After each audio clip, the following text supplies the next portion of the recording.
Hi, this is my review of the Radwagon versus the Yuba Boda Boda. I just happened to have both the bikes for a short period of time. They're both mine. And I decided it would be good to post a public review comparing what's different about them, what are the advantages of each. So I've put them both side by side here. And the first thing I want everyone to see is just how similar they are. They are, for most intensive purposes, almost identical. Frame-wise, the head tube of the Radwagon is slightly higher than the Boda Boda. So this is just a few centimeters taller. The effective top tube is slightly longer for the Boda Boda. So the length from the seat to the handlebars. It's hard to show, even though they are perfectly perpendicular over here. And finally, while the Radwagon is marketed as a long tail and the Boda Boda is marketed as a compact mid-tail, if you look at the differences in width, with both front wheels exactly touching over here, it's almost negligible. It's really hard to see a difference. So even though the Boda Boda is supposed to be 73 inches long and the Radwagon 78, but the actual difference seems to be much smaller, maybe 2 inches or so. So I'm going to split this review into 3 parts. The first is the frame. The second is the components. And the third is the overall, like the sum of the parts. So frame-wise, the Radwagon is rated for a rider plus, I believe it's 350 pound max. So that includes the rider and a 120 pound person on the rack. While the Boda Boda is rated for around 440 pounds. It's basically a rider of, I think, 250 pounds plus a person who weighs up to 440 pounds on the rack. However, the person sitting on the rack should sit in front of the rear axle, because as you can see, it says they are only 44 pounds supported behind the rear axle. The side loaders on both the Radwagon and the Boda Boda appear to be similar at 55 pounds each. All right. Well, so when I said people are expected to sit in front of the axle, if you look at where the axle is, you want the person sitting literally like right here, which is kind of awkward because it is so close to the seat here. They're literally, in my case, the seat is all the way to the top because I'm 6'5". But anyone sitting with their butt over here, is going to have my butt in their face. So that's not cool. I didn't know this. The Radwagon, they do not advertise something like this officially, but I have read somewhere they suggest putting the the passenger seat over here, as opposed towards the end. So I believe it suffers from the same issue. I'm not clear why the issue is, but it could be due to either frame geometry or stability, frame strength or stability. And so the big difference when I look at these frames is, even though from the side they might look similar, or you might have already noticed the Radwagon's tubes are thicker, especially if you look from the top. Some of these tubes are very skinny vertically for the Boda Boda.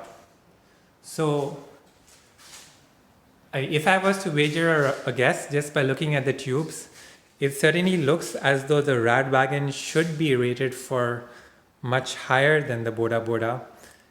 And my only guess is why they did not rate it higher is probably because they have the tires that they use in the Radwagon. I read somewhere are rated for, I think, 250 pounds. I'm sorry, not just the tires, but also the wheels here, the spokes.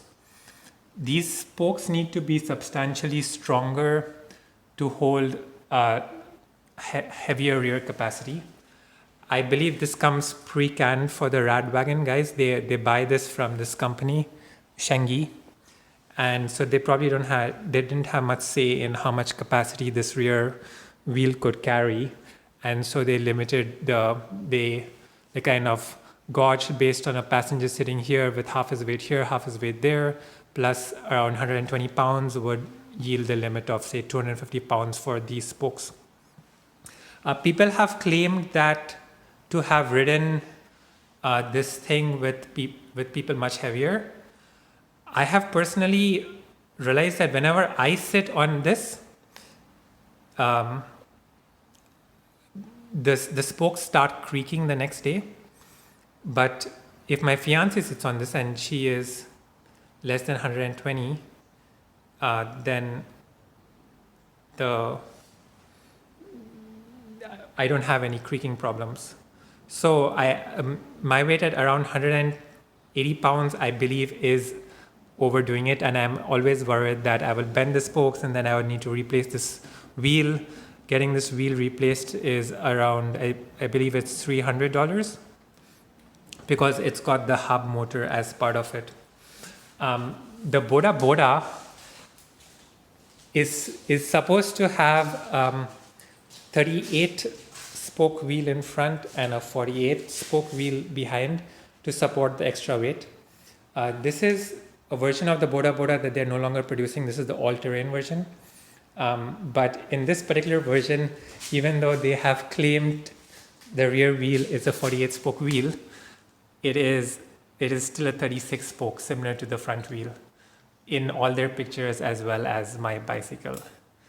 So it looks like a goof up by the company. I don't know if WTB makes these this rim with a 48 spoke version either. I have not found this SX23 rim with a 48 spoke version.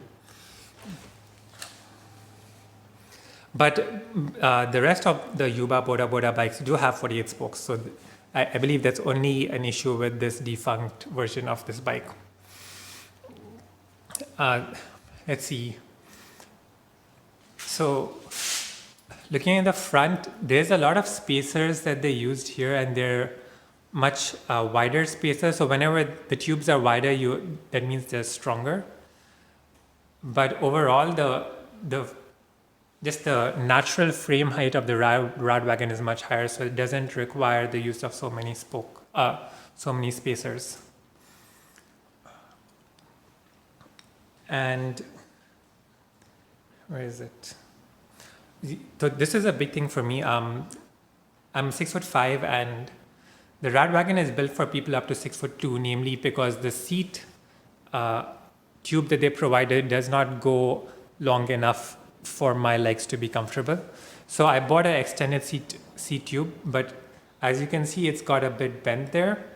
It is below the minimum insertion point is inside that, but the issue is that it gets bent over time just because this level of stiffness provided by this 28 mm diameter tube is insufficient for such a long tube. So if you needed a long tube like this, you want to have a wider, this is I believe 30.8 millimeter diameter tube, which is less likely to flex, but also does flex over time and bend like this. So this particular one, this is an aftermarket seat tube. I was not, they're hard to find in this diameter, and this length.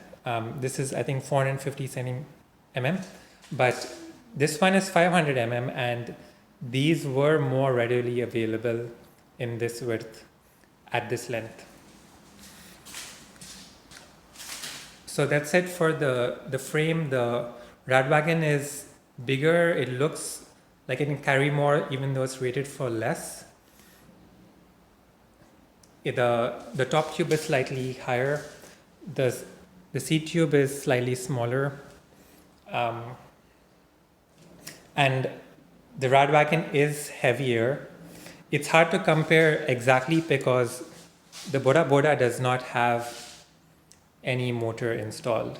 So this bike right now, with a bunch of the fenders and everything, is around 44 pounds flat, while this one is, I forget, but on the website I think it's around 73 pounds. Okay. So frame wise, it's a toss up. I like the look of the Radwagon better. I like it feels more sturdy, I mean, just aesthetically, but it is heavier, and I do like the weight of the Boda Boda. So component wise, these bikes are very hard to compare because the Boda Boda is a completely different price point from the Radwagon. It's almost, this particular version is more than double. It's $2,000 without a whole bunch of accessories that are included by default in the Radwagon. So for example, this version, it comes no light. There's no defloplator by default. It does not have this chain guard that the Radwagon has. It does not come with the seat rests. It does not come with the deck that is standard. No rear light. This is just a reflector. And even this double stand that you see, that is an addition. The original stand is a single stand. So when all those components are summed together, it's around $300 to $400. And of course, I'm missing the fenders as well. The fenders do not come with this bike. They do come with newer versions of the bike, but overall, just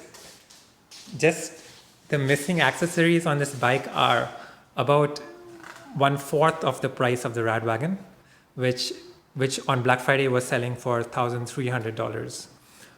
While this one, when it was selling for $2,000. And other Boda Boda sell for $1,500 without any of the motor components. All right. Otherwise, component-wise, let me compare. Let's see, where is it? The brakes here are hydraulic disc brakes. Hydraulic means without putting much effort over here, I could press the brake and it would brake naturally and evenly on both sides instead of just one side as in mechanical disc brakes.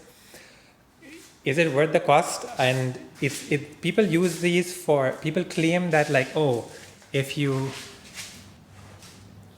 have a very heavy load, you need hydraulic brakes, because then you're not able to exert enough finger strength on a regular bike like this, on the mechanical brakes, to cause the wheels to lock up. I have never found that to be the case. I mean, maybe if you're anemic and just recovering from a hospital visit on the way bicycling back home on your Radwagon, maybe you could have trouble getting the wheels to lock up. But I'd say hydraulic disc brakes are overkill. The discs on the Boda Boda here are slightly smaller than the Radwagon, but that's fine because this is a mechanical, this is not an electric bike. The Radwagon's built for faster speeds and needs more stopping power.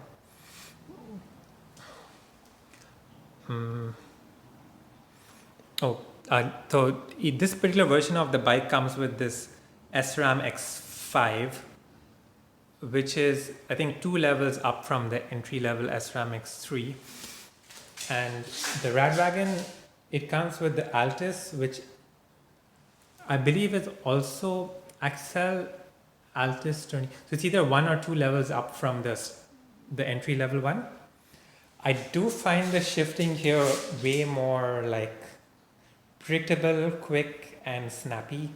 You have to experience it to know if it's useful or not. I never ever thought I needed higher versions of these components until I experienced it, and then I do enjoy pedaling this without any motor much more than I enjoy the Radwagon, and not just because of the weight. But as an e-bike, you're not going to be switching gears much, so it doesn't really. I think the Radwagon's perfect for what it does well. I've been commuting on this to office every day for 8 months, rain, snow, whatever comes my way, and it's been working great. Let's see, the other components are less important.